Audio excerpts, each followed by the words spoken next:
Okay, so what if there were no MIT? Well, then there also might not be an internet, or email, or Ethernet, or a place for all those digital things you like to store in some cloud. You'd also have to give up holograms, a spreadsheet, 3D printing, GPS, and those cool computer-generated explosions in some of our favorite movies. You'd need to give back X-ray, handheld calculators, disposable safety razors, secure online shopping, HDTV, optogenetics, the solar house, microprocessors, Jack Flory, and, well, there'd be a whole lot less biomedical engineering. Theoretically speaking, we're going to need to forget Theory X, Theory Y, Chaos Theory, Black Scholes, Little's Law, quarks, computational origami, modern meteorology, and linguistics. There'd be way less artificial intelligence, and for that matter, a whole lot less real intelligence as well. You need to do without the queen of carbon science, the father of modern economics, and the leaders of the European Central Bank, banks of Israel, Chile, Cyprus, India, England, and the US Federal Reserve. We will need to eliminate some languages like Java and C#. Forget about text-speech recognition. Erase your texts and assume your phone is no longer as smart. We may as well go back to the first machine age. Who would miss out on the first African-American architect? And there would be so much to unimagine and undesign. Rockefeller Center, the Lincoln Memorial, and that cool glass pyramid at the Louvre. We need to put an X through edX, MITx, and MIT OpenCourseware, which would help to uneducate over 100 million people and delete that online education revolution. By the way, we're also going to need to give up our national water quality standards and sewage treatment. We'll unlaunch 9 flights to the moon, 6 lunar landings, 3 manned Skylab missions, and the future of space travel. There goes our understanding of nanoscale and our ability to see through brains. We'd have to unmap much of the human genome. We no longer have the first woman to chair the U.S. Nuclear Regulatory Commission. As a side note, we need to give up the DC-9, DC-10, F-15, printable robots, biomechatronics, liquid metal batteries, artificial skin, rayon, radar, metallurgy, solid-state transistors, CT scans, and condensed soup. Of course, this is just a partial list. An actual list would be exponentially longer and ever-growing. But fortunately, we don't have to give progress back. MIT is here. Our ideas never stop, and our ability to innovate is infinite.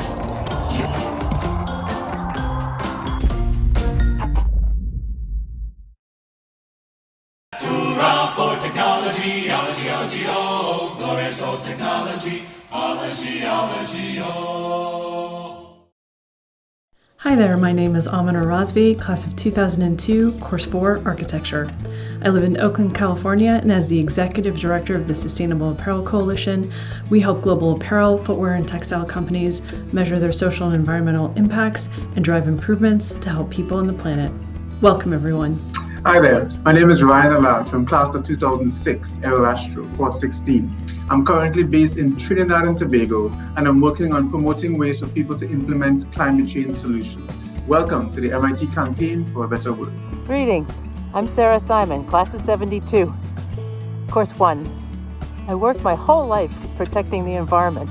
Today I'm passionate about making a network of alums to build a sustainable future. Hello, my name is Mimi Wahid. I'm a senior double majoring in urban studies and planning and writing, and I'm a future environmental justice advocate. I'm originally from North Carolina, but I'm living in Cambridge now. Welcome. Hi everyone, I'm Xiaoyuan Charlene Ren, and I graduated in 2017 with a dual master's in TPP and Course 1. Since my graduation, I've moved back to Beijing, and right now I'm working full-time on my nonprofit startup, MyH2O, and we're focusing on bringing clean water resources across rural China's villages. So welcome here today. I'm Janos Pastor. I graduated in 1979 with bachelor's and master's degrees in nuclear engineering, worked all my life on climate change. I now live in Switzerland, in Geneva. Hi everyone, I'm Shalidya Dasarma. I received my PhD in 1984 from MIT in biochemistry. I'm now at the University of Maryland, Institute of Marine and Environmental Technology in Baltimore. I started a group called the MIT Alumni for Climate Action. I'm Kirki Kofiani. I graduated from MIT 2013 with my PhD in Course 2 and in 2009 with my master's in Course 13. Hi, my name is Charlotte Wang, class of 2012, ESD. Westgate was my home on campus. I call Shanghai home now. I'm fighting for climate change. Hi, my name is Quentin Zondervan. I graduated in 1995 with a master's degree in course 6, and I currently serve as a city councilor. I've been a climate activist all my life. I'm very passionate about sustainability and taking action on climate change. And I'd like to welcome our global MIT community to tonight's event. Thank you.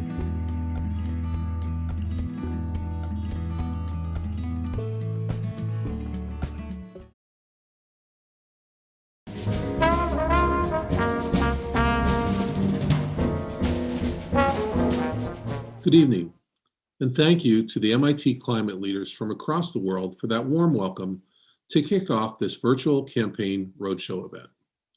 The theme of tonight's event, Toward a Sustainable Future, addresses a critical area of focus at MIT that has driven faculty and student research and innovation for decades to understand the environment and work towards sustainable energy. At MIT, we recognize that scientific discovery alone will not be enough. Success will require changes in human habits and behavior. And so, our multidisciplinary community of experts is invaluable as researchers focused on technological solutions to climate change collaborate with colleagues who weigh the economic, political, and psychological barriers to change. Serving as the hub of the densest innovation cluster in the world, MIT is nimble and inventive, particularly when it comes to climate and sustainability. Much can and must be achieved with existing technology and policy approaches, but without game-changing advances in multiple fields of science, technology, and policy, the world's efforts to address the climate challenge will not succeed. Before the pandemic, there was no greater priority for the MIT community than to work towards these goals. Their importance remains pressing and worthy of our resources and attention, even during this challenging time. President Rife reminds us that we are a community with a passion for tackling humanity's hardest problems together. The challenge of climate creates the opportunity for MIT to demonstrate that ethos. An appreciation for both intellectual understanding, MENS, and the practical application of that knowledge in the world, MANIS, is baked into who we are and explains MIT's response to the climate crisis. We don't shy away from the tough problems, as daunting as they appear. We seek to know more and to turn that knowledge into know-how. It is our mission, and we are proud to be mission-driven. Like that of any great research university, MIT's mission directs us to educate students and advance knowledge. When MIT faculty pursue this mission, they change the way we look at the world. They launch entirely new industries, and they help shape, support, and educate astounding students. This work is vital. But unlike most other schools, our mission statement doesn't stop there. It calls for MIT to educate students and advance knowledge, not just for their own sake, but to serve the nation and the world for the betterment of humankind. It demands that we use our knowledge to tackle humanity's greatest global challenges. We embrace these obstacles because we know that the people of MIT can deliver and make a better world. That's why, in May of 2016, we launched the MIT Campaign for a Better World, a campaign aimed at bringing the most talented faculty and students to MIT and empowering them to accomplish that mission. Many of you have told us that your generosity to MIT has a simple inspiration. You have seen that a gift to MIT is truly a gift to the world. What makes this true is that to the people of MIT, humanity's urgent challenges are invitations to action. Our objectives for MIT are bold, and they should be, from our unwavering commitment to scientific discovery to our zest for innovation and collaboration across disciplines. MIT is turning promising theories into practical solutions. In fact, finding new ways to move towards sustainability is a great example of how MIT will play a leading role in creating a better world. Every academic discipline and every corner of our community can contribute to solving this global challenge. We aspire to create the next generation of highly trained thinkers and doers who will offer the world both technological proficiency and the cultural, ethical, and historical consciousness to find workable solutions to the world's most difficult challenges. Providing them with the resources to do their best work will take the dedication, participation, and support of MIT's alumni and friends. The MIT community has come together through the $6 billion Campaign for a Better World, with more than 110,000 donors around the globe participating. Many of you with us tonight have lent your support already, and there's still time for everyone to participate in this momentous effort, and we hope you do. On behalf of MIT and President Reif, I thank all of you. Later this evening, you'll have the opportunity to join breakout sessions with MIT faculty and staff who will share research highlights and news from across the Institute. You can find information about all of the breakout sessions, including the Q&A following this plenary session, on the event website. But first, you'll hear from these three MIT leaders and scholars who will discuss their work and then join me in a panel discussion of questions you submit. Our speakers will be Anouk Denise Olin, a graduate student in linguistics in the Indigenous Languages Initiative at the MIT School of Humanities, Arts, and Social Sciences. Maria Zuber, MIT's Vice President for Research and the E.A. Griswold Professor of Geophysics. As you've no doubt heard, Maria now serves in the Biden administration as co-chair of the President's Council of Advisors on Science and Technology.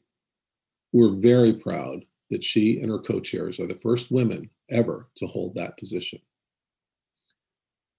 And to get us started, Ashegun Henry, the Robert N. Noyce Career Development Associate Professor in the Department of Mechanical Engineering and the Director of Atomistic Simulation and Energy Research Group. Professor Henry, over to you.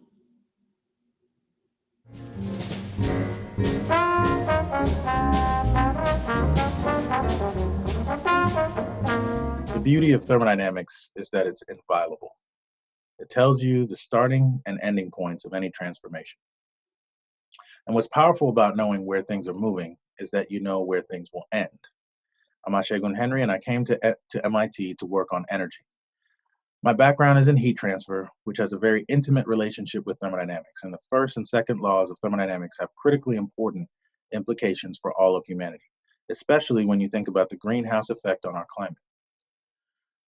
What I want you to hear tonight, and what I want you to go tell other people, is this: the laws of thermodynamics tell us that if there's an imbalance in the rate at which we're heated by the sun and are cooled by re-radiation to space, the planet will become too hot for human beings to live here. So that means we must make radical change. I'm talking radical change, far beyond what most scientists are willing to say publicly. And we must make it now. The first change we have to make is how we talk about what's at stake. People talk about losing the coral reefs. They talk about losing the ice and the polar bears in the North Pole, but the ecological impacts on human beings and our ability to survive don't get discussed. It's too scary. But here's the thing. There's a tipping point beyond which the damage we're doing to our environment is irreparable. There's no going back. It's like an avalanche. Once it gets triggered, the avalanche is coming for you, and there's nothing you can do after that point to stop it. We talk about climate change as if we can slow down the avalanche after it has started, but the laws of physics tell us otherwise. So it's important to understand that human beings will go extinct long before it becomes too hot outside, because humans depend on other species and a delicate ecological balance to survive. And other species, as they die out, so will we. I mean, imagine if plankton start to die off. Imagine what that do to the food chain. What happens if we lose the insects we need to pollinate?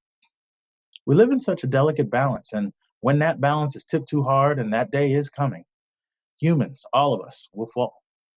A simple application of the first law shows that if we do nothing, and I submit that most of what we're doing now is the equivalent of doing nothing, climate change will eventually make the earth uninhabitable for human beings. And human beings will become extinct. How long it takes, and I'm sure that's what everybody wants to know, how long it takes is a separate issue. That's kinetics. But what we need to be focused on is that the laws of thermodynamics tell us that extinction is the end point. I want to pause here. Don't let your mind wander and start rationalizing this with things you've heard like, oh, but BP says they'll be carbon neutral by 2050. That's not going to get us where we need to be. We need people to understand how serious this is. If you talk to biologists right now, we're already in what's considered the 6th mass extinction on Earth. There have been 5 other mass extinctions on Earth, where more than 75% of all life died. We're already in the 6th. What this means is that the rate of extinction of species on this planet right now is 100 to 1,000 times higher than the normal extinction rate. And we know it's caused by humans. And we know climate change is a key contributor. So here's what we don't know. We don't know when this tipping point is going to trigger the avalanche. We might have actually passed that point already. But what I do know is this. If we keep doing what we're doing, slowly adding renewable energy, refusing a carbon tax, letting people think recycling plastics is enough of a sacrifice, if we keep doing only these things, the end point is inevitable. The avalanche is coming. So we need dramatic change. What we need now is an Operation Warp Speed, like a Manhattan Project style program, urgent, focused, and undoubtedly expensive. But this would be an effort to literally save us from extinction. Maybe we should call it Operation SOS for Save Our Species. I look at the technology we're developing in my lab as an opportunity for us to save our species. I'm working on energy storage, which is arguably the single most impactful technology that can mitigate climate change. If we solve the energy storage problem, we can reduce CO2 emissions by about 40% with one technology. We have to store renewable energy when we have an overabundance and then discharge it back to the grid whenever it's needed. We need the price of solar plus batteries to be cheaper than gas, and today that's not true. Today, if you pair solar with lithium-ion batteries, the batteries are more expensive than the solar panels are. So reducing the cost of energy storage is a key, and that's what we're working on in my lab. We have a very intriguing idea, and it appears to be lower cost than anything else we've seen. We need time, we need money, and we need a lot of luck if we're going to pull this off. But even if we're wildly successful, it's not going to be anywhere near enough. Here's the hard part. People get excited about renewable energy, and that's good. But just adding more renewables will not stop climate change. In order to stop climate change, we have to stop using fossil fuels. We have to give up the luxury of having already paid for an infrastructure that delivers fossil energy to us. We have to stop subsidizing the industry. And that's a very different proposition, because it's one thing to say, I'm going to add something new that's better for the grid. It's a completely different thing to say, I'm going to take an existing profitable asset and stop using it. And we all know that that goes against their bottom line, and businesses will fight to stay in business as long as they can. So here's how we combat that. We need a large, focused, interdisciplinary effort in all fields that intersect energy and climate, everything from heat transfer and chemistry to economics and political science. At MIT, we're working in cross-disciplinary ways to do this, and that's one of the great parts about being at MIT, but even that's not enough. We need a social, political movement. I'm so thankful I get to talk to you tonight, because you are people who make things happen. More people need to get this in perspective, so they'll appreciate the level of sacrifice it's going to take for us to save us from the impending calamity. The sacrifice of investing in technologies and new infrastructure, the sacrifice of not repairing old infrastructure and remaking an entire industry, the sacrifice of having tough conversations with the people around us who think this isn't an emergency and it's just about saving polar bears. We're beyond the point where scientists can afford to remain apolitical. We're beyond the point where we can afford to just have scientists work on whatever they're interested in. We are in an emergency, and we need a coordinated effort with all hands, all minds on deck trying to solve this problem. We talk about making a better world. There's so much work going on now at MIT just to preserve the world that we have. Not just in my lab, but we're doing what we're doing can't have an impact if it just stays on campus. We need your voices, your hearts, your hands, your minds at work to speed up this transformation. Thank you.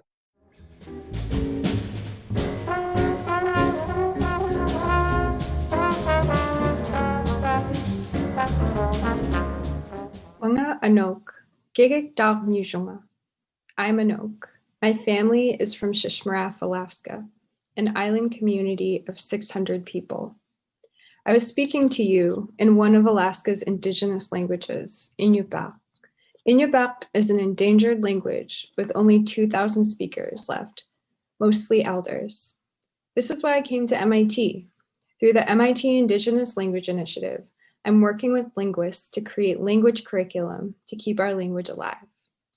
The way Inupiaq understand the world, the way we've understood it for thousands of years, is holistic, and embedded in our language are lessons on how to take care of the environment. These lessons have more impact on you than you realize. Because even though Indigenous peoples make up only 5% of the world's population, we protect 80% of the world's biodiversity. But this is becoming harder for Indigenous peoples in the Arctic because the Arctic is warming at almost twice the rate as the entire globe. Inupiaq people are the messengers to the rest of the world about what to expect if we fail to respond adequately to climate change. Sut alongokpat inyunyar viptirani, nunakun, sillakun, daryukun.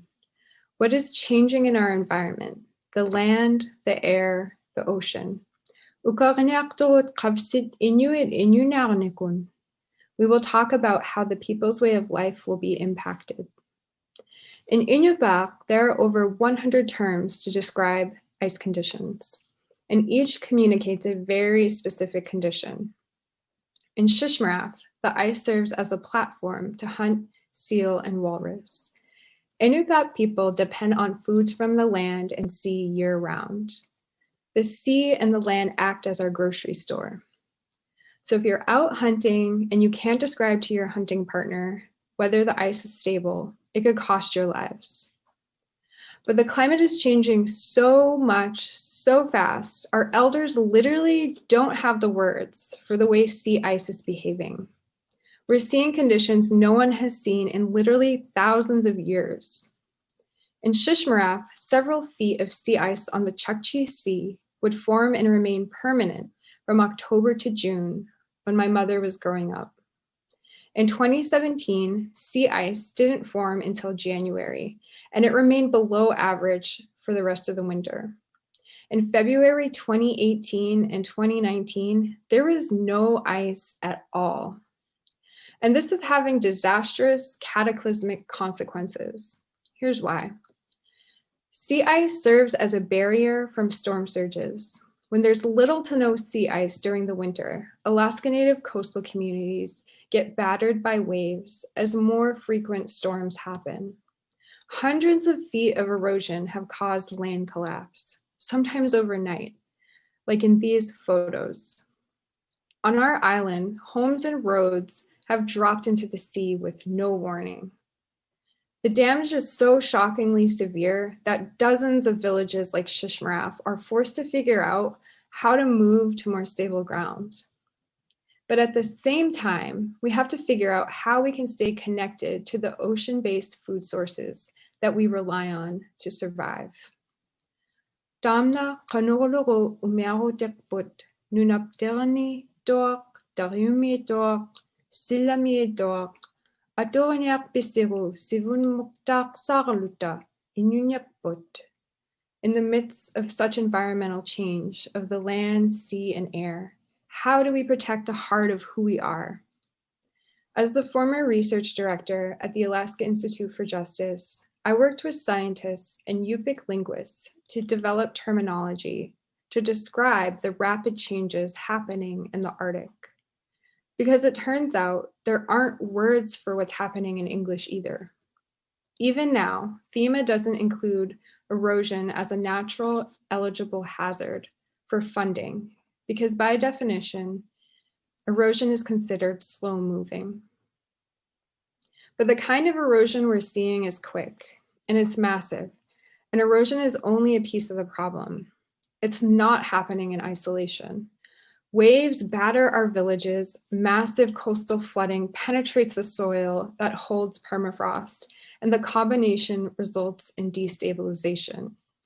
So the word erosion that doesn't begin to capture the magnitude of the crisis.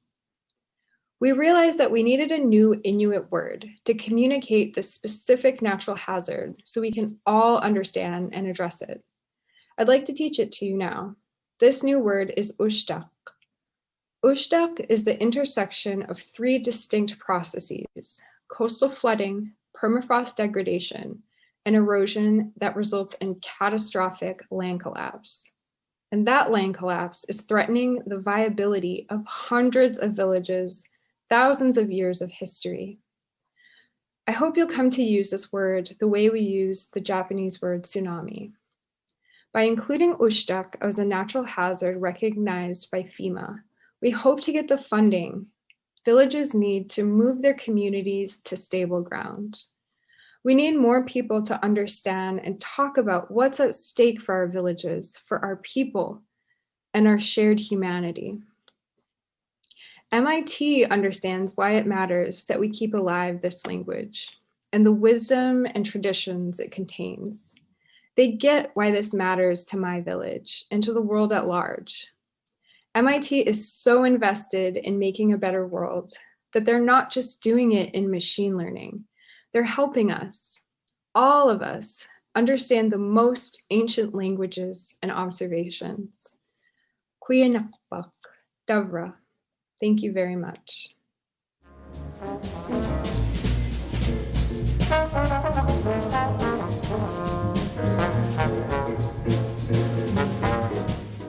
I'd like to start by telling you something about myself that doesn't appear in my official bio.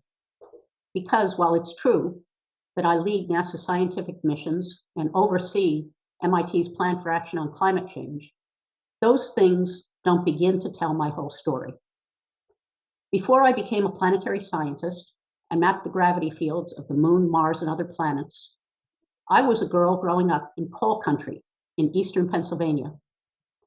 Both my grandfathers were coal miners. The burning of a fossil fuel, anthracite coal, was the foundation of the community and the way of life where I grew up. Since the 1800s, scientists had theorized that burning fossil fuels would make CO2 build up in our atmosphere and cause the planet to warm. But it was only around that time that I went off to college and the pace of that buildup really took off. If humanity remains on its current path and carbon dioxide keeps accumulating, the effects will be severe. Sea levels will rise dramatically, inundating the world's coastal cities. Widespread crop failures will occur as vast areas of land can no longer support agriculture, resulting in food shortages. Countless species of animals and plants will become extinct because they cannot adapt in the face of rapidly changing conditions. And millions of people around the world will leave their uninhabitable regions and become climate refugees, relying on people in other regions to take them in. But this doesn't have to happen. Our past is full of scientific and technological breakthroughs that have changed our species' course and changed countless lives for the better. Our future can be like this as well. So even though climate change is real, is here now, and is threatening to become much worse, I'm optimistic because MIT is helping to change the course we find ourselves on. MIT can truly help create a better world. I want to tell you about 3 areas for technological development where there is real need, real promise, and real reason for hope. Let's begin with batteries. Batteries store energy that charges our cell phones, starts our cars, plays our music, and powers many activities modern life depends on. What you may not know is that batteries will play a major role in slowing down climate change. Right now, most of the world's electricity still comes from burning fossil fuels, including coal. Improved battery storage technology is one key to replacing carbon-emitting fossil fuels with clean, renewable solar and wind energy. The biggest limitation on greater deployment of renewables is their intermittency. That's why we're working on ways to store solar energy so we can use it when the sun isn't shining, and to store wind energy when the wind isn't blowing. Over the coming years, we need to make advances in battery design, capacity, and efficiency to hasten the transition to a clean energy future. We also need to develop ways to produce batteries using more common and less expensive materials. MIT is all over this. Next, carbon capture. We know that burning fossil fuels releases carbon dioxide molecules that then persist in our atmosphere for about 1,000 years or more, preventing heat from escaping in what we call the greenhouse effect. What if we had a way of catching this CO2 so it didn't stay in the atmosphere and hold the Earth's heat? That could happen at the source of the CO2 emissions, like the way industrial scrubbers remove pollutants before they go up a factory smokestack. Or it could happen afterwards, perhaps taking the carbon out of the atmosphere the way a vacuum cleaner pulls dirt out of a rug. We don't know how to do this cost effectively yet, and we also don't know what we do with all the CO2 if we manage to corral it. But carbon capture could be a big part of the climate change solution, and we're on this one as well. Third, fusion. Nuclear fusion is, quite simply, the process the sun and other stars use to create energy. All the warmth and light we receive from the sun is the result of fusion. The challenge for us is to put this process to work here on Earth. People used to laugh when I talked about fusion, but they're not laughing anymore. There are difficult problems to solve to enable the production of fusion energy at a cost and scale that are practical to address our energy needs. Our basic challenge is how to generate the intense heat needed to fuse hydrogen atoms without expending more energy to generate that heat than the energy you end up producing. But if we can crack this problem, and it's looking more and more like we soon will, that would change everything. The key ingredient for fusion energy, hydrogen, is essentially both free and inexhaustible. And fusion energy emits no CO2 and produces no radioactive waste. Batteries, carbon capture, fusion. They offer the promise of heading off the catastrophic changes in store for our world if we continue on our current course. But, and this is important, these technologies are not going to invent, refine, and scale up themselves. Investments are needed, long-term investments by governments, companies, and philanthropists in partnership with scientists and engineers and entrepreneurs. MIT has work underway in each of these areas, most notably in fusion, where more than $200 million have already been invested in an MIT spin-off, Commonwealth Fusion Systems. MIT isn't going to solve climate change by itself, but we do need to commit to solving this problem, and then we need to do it.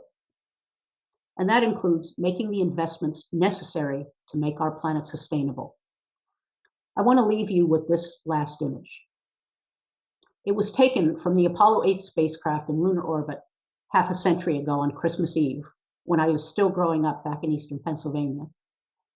Less than a year later, humans stepped onto the moon's surface for the first time. When this image was taken, countries around the world were fighting wars, experiencing racial strife, intergenerational tension, economic uncertainties, and political turmoil. Sound familiar? And still, we did this. Everything we humans have ever done and known and loved has taken place on that beautiful, small blue planet. Our species did not summon all that it took to get to the moon and back, only to diminish the Earth that we will pass on to our children and to future generations. In our own troubled times, I hope we can draw inspiration from what human ingenuity and determination achieved not so long ago, and that we seize the moment to make all the investments required to enable those who came after us to do great things we can't even imagine. Thank you.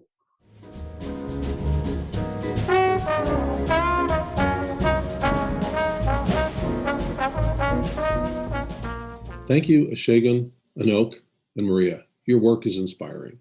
From promising research areas for climate action to advancement in thermal science and energy storage, to the study and preservation of the language and perspective of the Native Alaskan community at risk of being ravaged by climate change, the work we heard about tonight embodies the MIT commitment to curiosity and discovery in pursuit of a better, more sustainable world. To everyone who joined us, I hope you learned as much as I did, and I hope you will stay with us after a short break as we move into the next section of our program this evening, a series of concurrent breakout sessions. I invite you to return to the event page and follow the links to join the breakout session of your choice. Thank you again, and we hope to see you at future MIT events. Good night. Welcome, everyone, and I want to thank, first of all, Ashe, Maria, and Anouk for really inspiring presentations, but also for joining me in this conversation. And I also want to thank all of you attending this evening, and particularly in advance for questions which you can share by using the Q&A button that you will see at the bottom of your screen. I'm going to ask the questions to start the discussion, and then we'll field questions from the audience as they come in. Let me start actually first with a question, Anouk, for you. Someone wrote in during viewing your presentation and asked, how can we best help your village and the other indigenous peoples of Alaska who are being impacted by the harsh effects of climate change, particularly the swift erosion events which you described? Thanks, Marty. So thank you for your question. You know, over the last few decades, there have been people all over the world who are interested in helping many villages, Alaska Native villages. And usually what I tell people when they would like to help, I remind them to go to where they're from, wherever they live, and find out how they can, on a local level, mitigate or adapt to climate change there. Because what people do locally all around the world in their homes will benefit us. I also recommend for people to recognize that as Indigenous people, when we partner with allies, we desire a reciprocal relationship that acknowledges our Indigenous knowledge as equal to Western science. And we like partnerships where we have a say in how we envision our communities. And finally, I would say, for those who want to help Alaska Native communities, to be involved in policy and law that directly helps Alaska Native or Indigenous folks relocate safely and do so in a manner that protects human rights and our sovereignty. Thank you. Thanks, Anouk. That's a great response. And I think you've really brought a very bright light to an important issue, and I'm sure everybody appreciates that. Maria, I want to toss a question to you that came in as well as you were presenting. Question is, isn't there already enough renewable energy technology, solar, wind, geothermal, to solve climate change? So don't we just need public policies and political will to get to this? Yeah, well, actually, I'm really happy that that question was asked, because a lot of people think that, but those of us at MIT realize that in fact that isn't the case. So our energy initiative individuals have done studies, but others have done studies as well, showing that there's greater and greater penetration of renewables into the energy system, but it hasn't penetrated everywhere. And even when we get full penetration, there are still baseload problems. You know, what do you do when the sun isn't shining? What do you do when the wind isn't blowing? You know, battery technology continues to improve, but there's no guarantee that there aren't going to be gaps. And so the goal, of course, is to achieve a zero carbon energy system. And we usually use a goal of 2050 for making that happen, to avoid the worst effects of climate change. And so our students, not surprisingly, are pressing us to declare carbon neutrality. And so what we've said to our students, what I tell them is, I don't know how to do that. Once you get to about 80 or 85%, it's really, really, really hard to get the last 15%. And so we, the last several years, we've run a class on it, and we said, we don't know how to do it, but students tell us how to do it. And the students find the same thing that the MIGHTY studies have found, is that renewables are going to continue to penetrate until about 2040 or so. And then you just can't do anything more with renewables. You've gotten as much penetration as you can get, and you need to do something else. And for the students, it's a little bit of a, they all of a sudden say, well, it's got to be nuclear fission, it's got to be nuclear fusion, it's got to be biofuels for heavy transportation. So the answer is that we need plenty of new technology in storage and the grid, and in energy sources in different sectors. And we're never going to get to zero carbon without new technology. Thanks, Maria. That's great. And I guess I think we're all pretty confident that if we do need public policies and political will, that having you in PCAST advocating for these important issues will give us all a lot of comfort. Ajay, I think you got people's attention with some of the technologies you hinted at, and one of the viewers wanted to ask if you could tell us more about the battery technology that you're developing in your lab. Yeah, sure. So we call it a battery because at the end of the day, it takes in electricity, stores energy, and then puts electricity back on the grid when you want it. But what's rather unconventional about it is we're not storing the energy electrochemically the way you would normally store energy in a battery. We are storing energy thermally. So my expertise is in heat transfer. And so one of the main benefits of heat is that it can be very, very inexpensive. And so what we do, if you've taken a thermodynamic class, it'll sound like a thermodynamic crime to do this. But basically we take electricity, convert it to heat, which would seem dumb because we pay a huge penalty converting heat to electricity the first time. So to now go back to heat, only to go from heat, which is then stored, back to electricity a second time and pay the penalty a second time, would sound like a bad idea. And from an efficiency standpoint, it is, but from a cost standpoint, you actually win. And the reason you win is because storing heat can be like 100 times cheaper than storing electricity electrochemically. And where this essentially comes from is the fact that when you build a normal electrochemical battery, you have to have materials in certain locations, and they have to be pure, and you're trying to prevent side reactions and things that ultimately shorten the lifetime of the battery.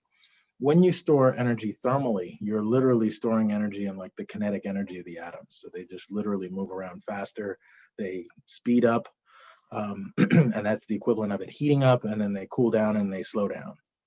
And so that process rather intrinsically has, almost effectively infinite lifetime. So there's no real degradation mechanism in the system we're envisioning. And so what we do is we store heat in an extremely cheap medium. In our case, it's graphite, and it's about 50 cents a kilogram. And so when you work it out, by comparison, we're taking electricity in, storing it as heat at extremely high temperatures, up between about 1900 degrees Celsius and 2400 degrees Celsius. So glowing white hot in graphite blocks, which work out to be about $10 a kilowatt hour, compared to batteries, which are over $100 a kilowatt hour. So it's about a factor of 10 reduction in cost. And that reduction in cost ends up outweighing the penalty you pay on the efficiency in converting back. And we do the conversion back in a way that's very different than normal. Usually you convert back with a turbine or some kind of heat engine with moving parts. In this case, we went to such high temperatures so we can do the conversion back actually with photovoltaic. So we actually have photovoltaic cells specially designed that actually convert the light being emitted off of that hot infrastructure, and that's how we get electricity back. So those are kind of the key elements. If you Google sun in a box, you'll find some articles and a paper about it. And so those are kind of some of the key elements that describe how the technology works. I wish I had time to pull up a figure and walk you through every step, but those are the basic ideas. That's great. Thanks for sharing that. As I'm listening to you talk and also listening to your presentation earlier, I kind of wish that I'd had you as my thermodynamics instructor in college. And Oak, I want to go back to you. A question that was asked was sort of beyond language preservation. What advice can you give to others who would seek to sustain their cultures in the face of environmentally driven displacements? Thanks, Marty. So what I immediately think of in terms of sustaining culture in the face of environmental degradation is be creative in the way you sustain your relationship with the earth and the foods that you eat and the water you rely on. And, you know, Indigenous peoples have figured out how to live sustainably, right? The buzzword sustainability. And, you know, as an Inupiaq woman, seeing my community, since we rely on the land for our food, for our spiritual wellness, for our identity, it becomes very problematic when land is literally being lost. And so we often say that our relationships, our relationship with the land is changing. And, you know, I think being able to be creative and reestablishing your relationship with the land in different areas, you know, primarily that is like the foundation of Indigenous culture. And so, you know, I think as humans, all of us need food and all of us need water. And if we can't protect the land and the food and the water, that means it's game over for all of us. And so that's what I would encourage. And I meant to say earlier, in terms of how I can imagine others assisting Alaska Native communities, is you know, there's so much talent at MIT, and there is a huge focus on engineering. And one of the visions I had was to create some sort of program, like an engineering pro bono. Instead of pro bono lawyers, you'd have pro bono engineers, and engineers could go to Alaska and help build homes for villages who are losing their lands and have to relocate. But not only build homes, but teach the local communities how to build their own homes. So there's a village in Alaska, there's a picture that was shown of Newtok, and that is the village that's furthest along in their relocation. But not all homes have been built yet, and not all funding has been found to build those homes. And one of the leaders in Newtok, what he did before they moved most of their homes was he brought young students to get trained in all sorts of different trades, so they could be the ones that were actively building their new communities. And so I'm just putting that idea out there. I really, you know, I'm graduating in May, but I really think that there's a lot of potential for the intellect and the talent at MIT, and I would be happy to take folks out to my community and foster a reciprocal relationship. Thank you, Anouk. That's a fantastic response and such thoughtful remarks. Thank you so much for that. Ashley, let me go back to you. Another question that was just posted was, does the emphasis on the need for interventions at the global scale mean that individuals' actions to reduce their carbon footprint don't matter?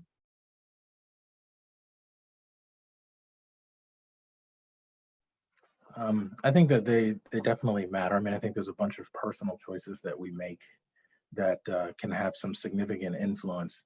But I think that the largest and most significant problems still rely with the collective, with large entities that are largely responsible for the major gains, the major changes that we have to make.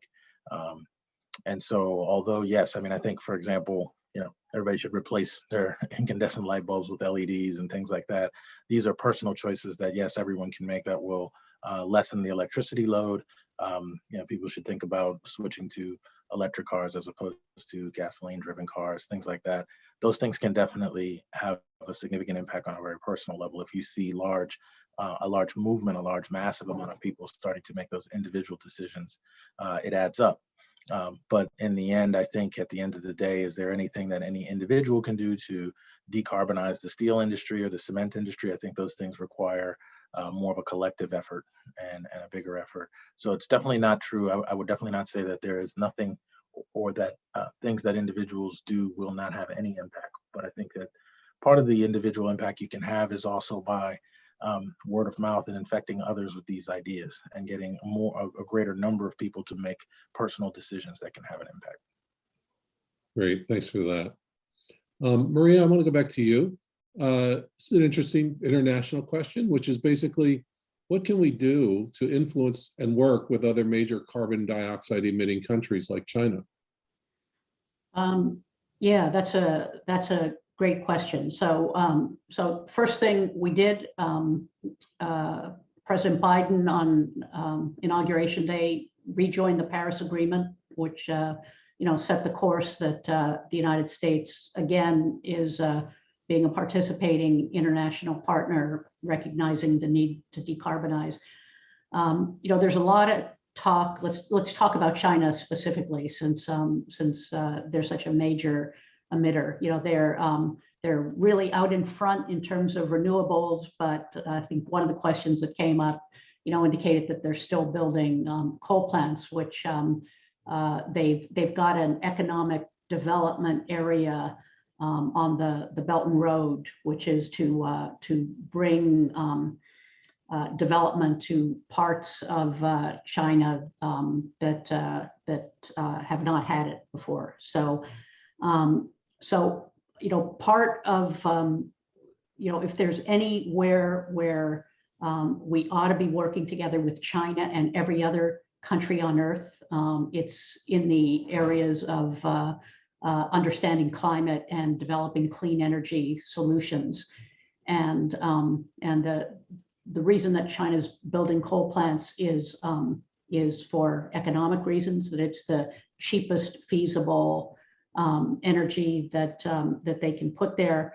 But if there were a different option that was affordable, they would use it. That's certainly the case in developing countries, in countries like India, where coal is really cheap, and we've got to come up with a solution that is comparably cheap for people to adopt it.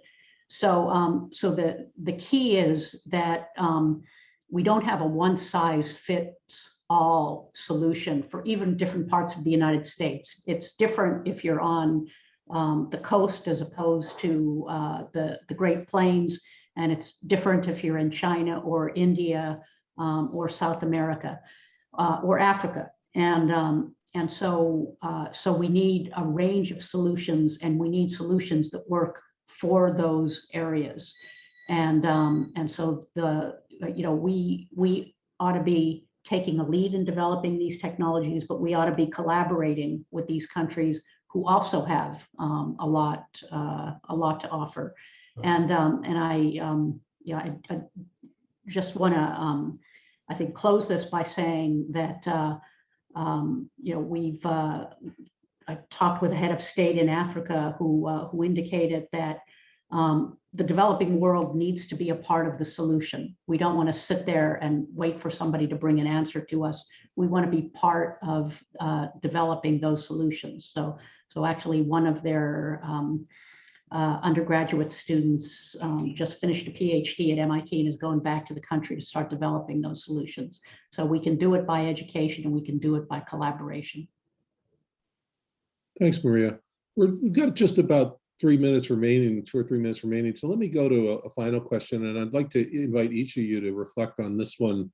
And that is, lots of concerns globally and in the United States and in academia about this global crisis.